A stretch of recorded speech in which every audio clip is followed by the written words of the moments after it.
Welcome to the Shock Your Potential podcast with your host, Michael Sherlock. We all have potential, but sometimes we need inspiration to get us to our peak performance.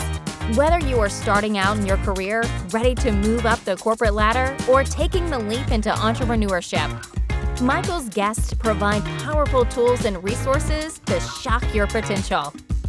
Shock Your Potential is a global professional development training company committed to your unique journey. Learn more about us today at shockyourpotential.com. Listen in to today's expert. Thank you for joining me on another episode of Shock Your Potential. I am, of course, your host, Michael Sherlock. That has not changed, at least since I've woken up today. And all month long, just to make sure we're all in the right mental space, you know that I'm calling this Mindful May.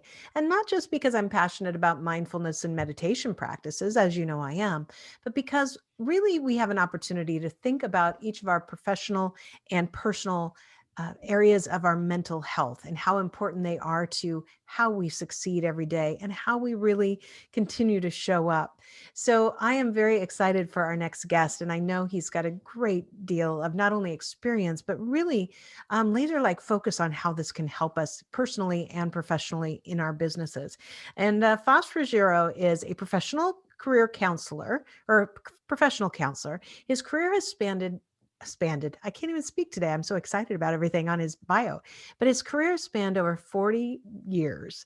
And that's means that he's seen a lot. We've all gone through a lot, but it's important to know that somebody who's caring for our mental state also has seen a lot. He's counseled clients as young as 5 and all the way into senior living. And that includes also people in inpatient facilities, prisons, substance abuse, counseling centers, and nursing homes. He's also really dedicated to providing employee assistance programs in major corporations with some of the tools that they need in order to help their people really excel. Now, just on a side note, because I think this is obviously those of you who know my background, he also has extensive experience providing emotional support services to deaf children. And since I spent over 10 years in the hearing healthcare world, you know that's something I'm passionate about. Now, just because this is really intriguing to me, he was also part of the team that developed the counseling program for drunk drivers that became the prototype for the state of Pennsylvania, and it's still used in many other states. So his span is really great. Now, over all these years, decades, you name it, he developed a way to help his clients. He called it the process way of life. And now he's taken all of this from not only his counseling clients, but how he's used it through all of those sessions. And he's transformed it into a book called the Fix Yourself Handbook.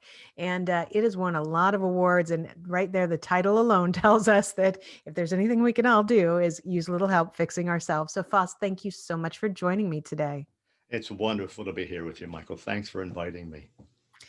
You have an amazing background, and you've seen a lot, you've done a lot, you've helped a lot of people. So I know a little bit about your passion, and we hit a couple of the highlights from your bio, but tell me a little bit more in your own words about you, your business, and how you help people to shock their potential. It's interesting that you ask that. Just the type of person I am. I'm very, very passionate about anything that I do. It's really what I teach people. There's that excitement you get from all those things you like, but when you're passionate inside and you can wrap that around everything you're doing, that changes life completely. So for me, as a person who spends time counseling people, going into businesses and clinics and things like that, what I want to do is I want to see people get strong on the inside. Because regardless of what comes up in our life, whether it's personal, whether it's business or social or whatever it is, regardless of what it is, the stronger we are on the inside, the better we implement the programs we need to make life work on the outside. Mm. Absolutely. And, we know that this past year, we've all been challenged in terms of our strength in ways that we never would have thought. So I'm imagining, especially with all the work that you do with companies, that it's probably an even greater need now than before. Not that it wasn't needed before, because it clearly was, but what kind of things are you facing with people in work situations feeling not only strong inside, but committed to their companies and committed to the success of their organizations while they're trying to juggle all these things just in their own lives? Well, the key is that so much is unknown. We were primarily a brick and mortar type of work environment, and now that's all changing. It changed because we had to, but what happens anytime, as you know, anytime we make changes, now we look at that and say, well, gee, I can make some of that permanent. And so it's very unknown. And I mean, from A to Z, it's unknown. So Hmm. people are looking for something to hold on to, and unfortunately, we tend to look for everything outside of ourselves. Who's going to help me with this? What program is going to make me better? And if you understand yourself and you have that confidence and you have that type of a personality that says, okay, the going got tough, I'll get going. And that's a whole different way to look at things, because you will fix it. I mean, I'm telling everyone, you will fix this if you are willing to get strong yourself, because you're the one that's going to make it happen, not the outside world. Yeah, it's really interesting. The last few weeks, so I live in Philadelphia and I've been interviewed for the last 5 weeks. Well, there'll be 6 total weeks of series that's part of a getting hired, program that 6 ABC News is doing. And one of the elements that I keep repeating is, let's say you've lost your job and now you're trying to get a job, and there's fewer jobs, there's much more competition for it. But I keep reminding people that it's so important to get out of your own head and not try to go into that interview saying, I need this job, but instead of and trying to convey, I know you need someone like me who's dedicated, whose commitment, who has proven results, who's got a track record. Getting yourself out of that me headspace and trying to think in the other person or other business's perspective is really challenging for people, but it can make you completely differentiated than somebody else who's still in that kind of desperate protection mode. And that's absolutely the case. When I've been doing this for so long with businesses, and what I found was they define everything, the programs and how we're going to implement this, but there's really no definition when it comes to how that team is going to think, feel, and behave. They bring someone in for a short, for a day, a 2-day workshop. The rest of it may get months of training, but that gets just a few days. And that's the part, and those are the people who are going to implement what you're doing. So what I noticed is that there were programs, but no one has ever said, okay, these are the things you need, whether it's in your life or business or whatever it is. Let's teach you how to go out, find what you need, look at the information, and then define the exact steps you have to do to make you strong and the team you're working with strong. The Mm. key to that, what was missing, was the exact steps. So that's what I've done. 36 chapters of all different kinds of stuff. Here's all the information. Here are the exact steps. You do these things, it has to work in any situation that comes in your life. Wow. And you're right. I think people just, number one, they flail. Number two, they don't want to admit they don't know the steps. So they might shuffle around it. Number three, it's daunting to even, actually start sometimes maybe a process, even though if you know the steps are laid out, because then you actually have to behave differently You're than you have accountable. before. And that's a huge part of this. If you tell me what it is and now I know it, if I don't do it, I look foolish. If I decide to do it, now I think I have all this work in front of me. But the other component that I teach is how to love what you're doing during the change and as Mm. you implement the process. Because if you've got to go in every day and say, this is drudgery, or okay, guys, we have to do this today. Well, you're getting beat before you start. You should be able to go in and say, I love what I do. I've been doing this 40 years. I can't wait to get in the office. I can't wait to go into the businesses I work with, and work with my people. And they know that when I walk in, they know that there's Yeah. this passion walking in this. And when you get that passion, it spurs a creativity that you've never seen before. And we all have that. That's the key. What I want everyone to know. It's not just a few people have it and the rest follow. Everyone has it, and there's a piece we bring to the puzzle that no one else can bring. It's funny you say that. So I've led some really large teams in my career, and one of the places I was, we were going through a massive transformation, and it's so interesting. I mean, we were bringing like many, like 17 companies all under one. So there was a lot of stress. I was the outside person navigating it. I was the devil at the time. And I remember saying to my management team that reported to me, I said, our goal is to make sure that every single person on our team is so excited to come to work that they can't wait. They're jumping out of bed with joy. And they're all looking at me, with their arms crossed, and they're like, that is just that's never going to happen. Why would you even say that? It's never going to happen. And I love throwing that out in a room full of people. And then I let them, just like let all the emotion go out with it. And then I say, just because it's not probable doesn't mean it's not possible. So why wouldn't we try and create that work environment that people love that much?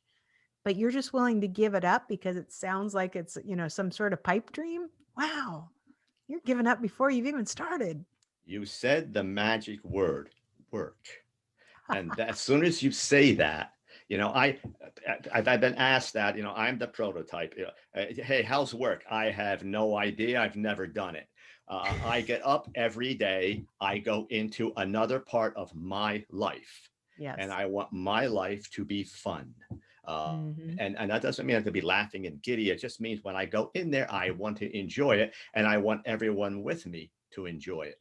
And I simply teach the ways to get there. And you're right. Get out of your head first. Get your intellect over your emotions. I have a whole chapter on that Mm. because that's when I walk into business, when I client on initially, what I see is this raw emotion coming out everywhere. And I say, well, is this the way you've been moving forward? Because wow, I'd have a hard time walking into that every day.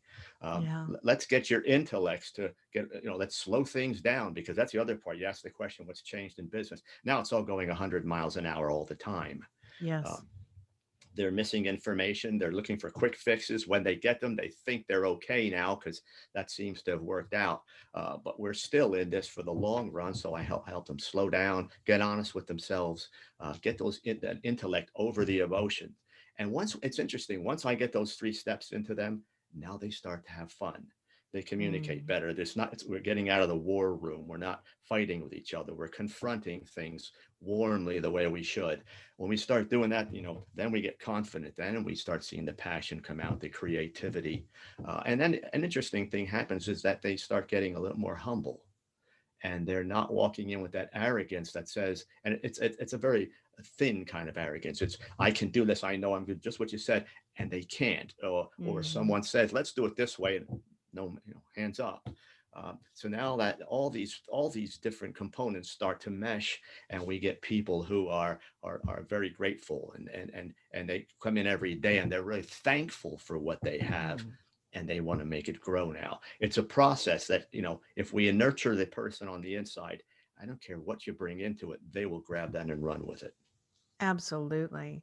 And you're right. There is so much we don't know, especially as we move into kind of, yes, maybe out of lockdown pandemic, but into a new world where we've proven that we can work remotely. We've, proven that maybe the high cost of, of offices maybe is not, completely justified. And yet you and I both know that there's also an emotional toll to having people not be together. And I made note, when you said how a team will think, feel, and behave, that is, we're going to have to continue to navigate through these waters, because there are going to be working situations where people could work for a long time without ever physically seeing their colleagues or their boss or their subordinates. And that adds a whole nother level of complexity. Absolutely, it does, and it brings along an isolation factor. It Mhm. also brings out some of the more negative things we can do. Like, I wasted a little time today, and I didn't get on schedule, and I was assigned this, but I didn't quite get all of it because no one is monitoring me. We have our self starters and those people who can really go alone, but that's a very small part of the population. So Yeah. we isolate. We're social beings, and we need to touch. We need to look in people's eyes. We need to hear them. We need to see their smile and their body language, and we're not getting some of that. So that's the question I'm getting a lot. How are we going to do this team building? I said, Mhm. you are not going to do it on Zoom. That can be a supportive mechanism. It is not team Uh-huh. building. I don't care if you have to get in a big room and sit 20 feet apart, get in the same room. Put Yeah. your masks on if you have to, laugh, smile, get into things as a group. And it's all doable. Almost every business can either has or can find a place where they can get their people in and just breathe in the same location. Yeah, I agree without a doubt. I love this conversation because it's so important on so many levels. And especially as we navigate new waters, I could not agree with you more that we need to find ways to be together. We're social human beings. We need to be able to see. And looking at somebody in the eye on Zoom does not give you the same inflection. In fact, our faces are all tired at the end of the day from smiling nonstop. You can't roll your eyes at the person that you normally want to roll your eyes at. There's just a lot of dynamics. But I know that you have some really strategic methods in your 36 chapters. I'm very intrigued by this and I'm definitely going to check it out. But do you have a couple, just suggestions from your book that you can share with us that people could say, oh, that now I see there's some incredible opportunity here for me? Michael, I think the best place to start is right at the beginning. Um, you know, Someone listening to this is saying, okay, what's he saying? And how do I even begin to think about starting this? And you start it with a stop button. Get your mind, get your team, get your business off autopilot for a moment. It's Mm. my first chapter in the book. We have to establish a starting spot. Where are we going to start? Which means when I go in, I'm saying, where are you? Let's look at your whole what you're willing to share with me. I don't need your financial records, but I certainly need your personnel stuff. Let's look at where you are. Let's look at where you want to go, and that's how we start. Then I move into getting them honest with themselves, and everyone thinks they're honest with themselves, and then I start peeling off the layers, and they get down to the point. I always, in the book I call it like peeling an onion. That first paper layer is nothing. uh, Mm-hmm. then you start getting to the ones that make you cry and your nose burns and you can taste it. Now we are into honesty. When you Yeah. get there, that's the stuff you're going to work with, and if you're willing to make that your best friend, it will define everything you do for the rest of your program. Now we're going to slow things down, because if you got me in there, obviously you realize there's a problem. uh, Mm-hmm. or my people that I've been working with are saying, all right, this is all changing, we need to reboot. And those that have been with me don't need to reboot, but parts of it have to change. So we're going to Mm-hmm. slow down so we can give people enough time for their brains to work, and then we're going to get those emotions out of the way. I have a chapter called I over E, intellect over emotion. Very simple. Mm-hmm. And let's get your emotions out of the way, because they are going to, it's like a virus is to a computer. It's going to get in there and it's going to ruin every program that you have. So let's get in there and let's start teaching you how to work with your brain before, not only before your emotions. You're going to emote later, but when you emote, why not emote on the facts? And let's get you to see those facts first. Now we teach about fact finding. Then we get into all the other things. But that's the core. It's kind of what I call the process, the way a life bookends. That starts the process. If you start there, then I go into the formula we use for every chapter and for everything we'll do in our lives. Present the problem, understand all the information, fix the problem, or come up with your program to address it. It's as simple Mm-hmm. as can be. There's nothing that I do. And I think that's why people are loving it. This is easy to implement. How come I didn't hear about this before? And I said, probably because it's too easy and doesn't seem like it was going to sell, Absolutely. It was so funny as you were talking about an onion. You know how sometimes your mind like takes the analogy and goes even farther. I was thinking about how, when I go to slice an onion, you take off that outer layer, but sometimes it sticks to your fingers as you're trying to get ready. You can't quite get it off. And so then you start slicing into the onion, and then that next layer, it's not quite like the papery level layer, but it's not quite the best part of the onion. And you feel kind of bad pulling it off and throwing it away. And I think, just as you were talking, I was thinking, we stick to those things too. Like, I know that the way I react in meetings might not help me, but it doesn't cause a problem. So it's a little bit of that sticky. It still comes up. I don't want to change it enough. But I also know I need to get along with this colleague over here better. But if I do, that means I might look like I'm weak. I mean, all these things that we tell ourselves to keep some of those layers of the onion on that get in our own way from moving forward in especially communication. And the problem is, if you start in that direction, that's the right direction you move forward on. You're going, and Mhm. that's, again, I tell people, whatever we start here, you're going to move forward on. So if you want to have fun, if you want to be positive, if you want to be productive, those are all good things. But now you've got to consistently move in that direction and have your supportive program to get there. And that program is you. Once you do all this, grab any marketing program you want. I mean, honestly, when I hear marketers talk and I'm listening to conferences or whatever, by the time I'm halfway through, I say, it's going to stop in the business right there because the people aren't strong enough to Mhm. continue that approach. Yeah. So, and that's why a lot of companies, well, they have this program in 1999. Now in uh, 2005, they have another one. And by now, 15 years later, there's 5 or 6 more programs in there, and none of them seem to take hold because, as you know, we can implement a program, but your business and the business environment is going to change. So that program has to change with it, and you have to Mhm. be strong enough to implement those changes, not look at them and say, oh my God, my program's not working. You have Right. to be able to make those changes as it goes forward. So that's all inside you. Yeah. The program is dead until we bring it to life, and we Yeah. continue to nurture it and keep on giving it life. But that means we have to do the same to us first. Yeah. And it's funny you say that too, because I was just speaking with a company that wanted me to do some upselling sales training. And I love that. And but they kept wanting to know, well, so what's your methodology? And I'm like, it's all about communication. We ask more questions. I teach you how to ask better questions. And they're like, but no, what are the steps? I'm like, we ask questions. Like, no, but we want the steps. We'd like to have that bullet point over there. I'm like, we ask questions. So what I would suggest is that I talk to your people about the actual challenges they're facing.